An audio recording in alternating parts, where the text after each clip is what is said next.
নমস্কাৰ, স্বাগতম জনাইছোঁ job education YouTube channel career আছামলৈ।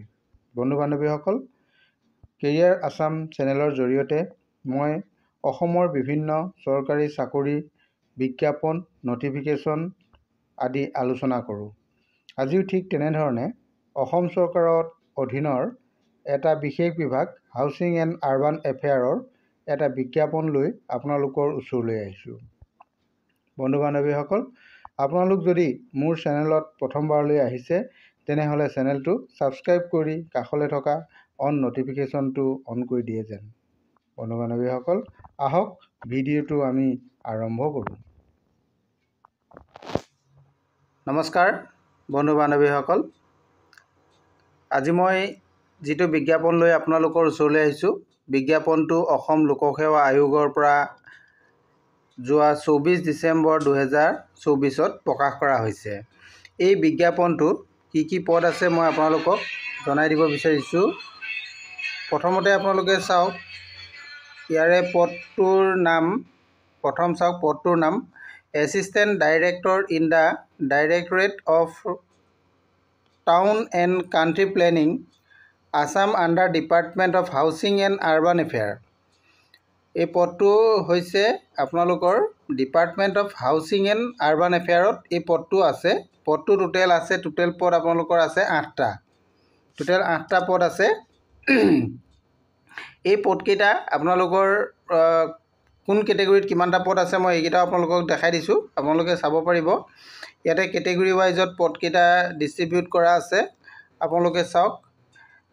Open কেটেগৰীৰ কাৰণে ইয়াতে 3টা পদ দিয়া হৈছে, আৰু ৰিজাৰ্ভ ফৰ OBC এণ্ড MOBCৰ কাৰণে ইয়াতে টোটেল দিয়া হৈছে 3টা, আৰু SC ৰিজাৰ্ভেশ্যনৰ কাৰণে দিয়া হৈছে এইটো। SC ৰিজাৰ্ভেশ্যনৰ কাৰণে এটা পদ আছে। ST প্লেনৰ কাৰণে আছে এটা পদ। ST হিলছৰ কাৰণে ইয়াতে ৰিজাৰ্ভেশ্যনৰ পদ নাই, আৰু টোটেল পদ হৈছে আমাৰ 8টা। ইয়াৰে এটা পদ আছে ওমেন ৰিজাৰ্ভেশ্যন, এটা ওমেন ৰিজাৰ্ভেশ্যন পদ আছে, সেইটো হৈছে ST প্লেনত। ST প্লেনত আপোনালোকৰ এটা ওমেন ৰিজাৰ্ভেশ্যন পদ আছে। টোটেল হৈছে এই 8টা পদ।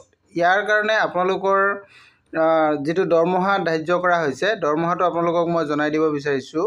দৰমহাটো আপোনালোকৰ স্কেল পে 30,000ৰ পৰা 1,10,000লৈকে হ'ব, আৰু প্লাছ আপোনালোকৰ গ্ৰেড পে থাকিব 13,300 টকা। ইয়াৰে পে বেণ্ডটো 4 হ'ব, আৰু ইয়াতে আপোনালোকৰ বয়সৰ কথাও আছে।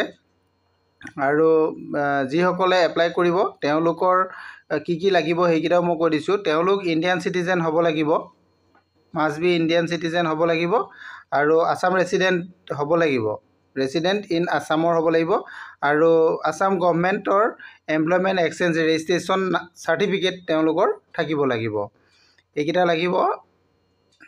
আৰু ইয়াৰ কাৰণে কোৱালিফিকেশ্যনটো দিয়া হৈছে, আপোনালোকে চাওক। Educational qualification post graduate degree in planning from A recognise university.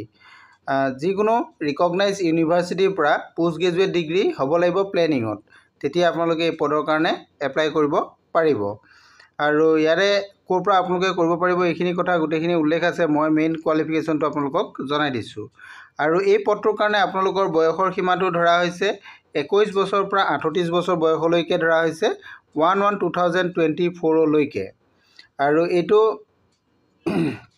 সকলো কেণ্ডিডেটৰ কাৰণে নহয়, ইয়াতে যিসকল জেনেৰেল কেণ্ডিডেট তেওঁলোকৰ কাৰণে এইটো হ'ব 21ৰ পৰা 38 ইয়াৰ্ছলৈকে হ'ব, আৰু যিসকল ৰিজাৰ্ভ কেটেগৰী কেণ্ডিডেট আছে তেওঁলোকৰ কাৰণে বেলেগ হ'ব।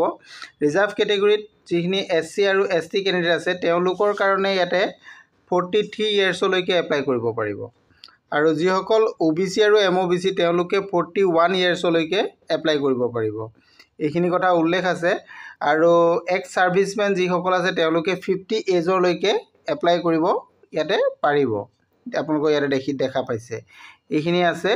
আৰু ইয়াৰ কাৰণে যিসকল PWD কেণ্ডিডেট আছে তেওঁলোকৰ কাৰণেও এক্সট্ৰা ইয়াতে আপোনালোকৰ কেটেগৰী থাকিব, আপোনালোকে এইখিনি চাব পাৰিব। আৰু ইয়াৰ কাৰণে বাৰ্থ চাৰ্টিফিকেট প্ৰডিউচ কৰিব লাগিব আপোনালোকে, নতুবা SSLC চাৰ্টিফিকেট বা মাৰ্কশ্বিট আপোনালোকে প্ৰডিউচ কৰিব লাগিব।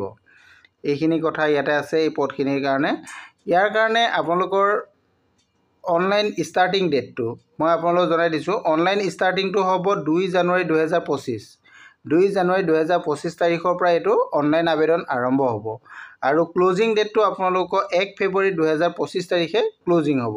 আৰু ইয়াৰ কাৰণে আপোনালোকৰ যিটো ফিজ পে'মেণ্ট কৰিব লাগিব, সেই ফিজ পে'মেণ্টটো আপোনালোকৰ 3 ফেব্ৰুৱাৰী 2025 তাৰিখৰ ভিতৰত আপোনালোকে অনলাইন পে'মেণ্ট কৰিব লাগিব। এই পে'মেণ্টটো আপোনালোকে কোন কেটেগৰীত কিমান কৰিব লাগিব মই জনাই দিছোঁ। আৰু জেনেৰেল যিসকল কেণ্ডিডেট থাকিব তেওঁলোকৰ কাৰণে 297.2 रुपीस पेमेंट কৰিব লাগিব। আৰু যিসকল OBC আৰু MOBC কেণ্ডিডেট থাকিব তেওঁলোকে 197.2 रुपीस পেমেন্ট কৰিব লাগিব। আৰু যিসকল SC ST BPL আৰু PWBD কেণ্ডিডেট হয় তেওঁলোকে 47.20 रुपीस পেমেন্ট কৰিব লাগিব। এইখিনি পেমেন্টৰ কথা আহিলে আপোনালোকৰ এইটো নন ৰিফান্ডেবল হয়, ইয়াতে আপোনালোকে চাব পাৰিব। আৰু আপোনালোকে এপ্লাই কৰিবলৈ হ'লে ইয়াৰ APSC যিটো অফিচিয়েল ৱেবছাইটত যাব, তাৰ পৰা গৈ আপোনালোকে অনলাইন আবেদন কৰিব পাৰিব। এইটো অফিচিয়েল ৱেবছাইটটো মই আপোনালোকক দেখাই দিছোঁ, www.apscrecruitment.in এই ৱেবছাইটত যাব লাগিব। তাতে আপোনালোকে ৰেজিষ্ট্ৰেশ্যন কৰি অনলাইন আবেদনটো কৰিব লাগিব। এইখিনি আপোনালোক গোটেইখিনি মই জনাই দিলোঁ।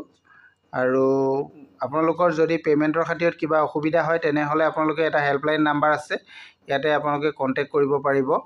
8100-212-1166 এই নাম্বাৰত আপোনালোকে 10 বজাৰ পৰা 6 বজাৰ ভিতৰত, ৰাতিপুৱা 10 বজাৰ পৰা বিয়লি 6 বজাৰ ভিতৰত আপোনালোকে কণ্টেক্ট কৰি ল'ব পাৰিব।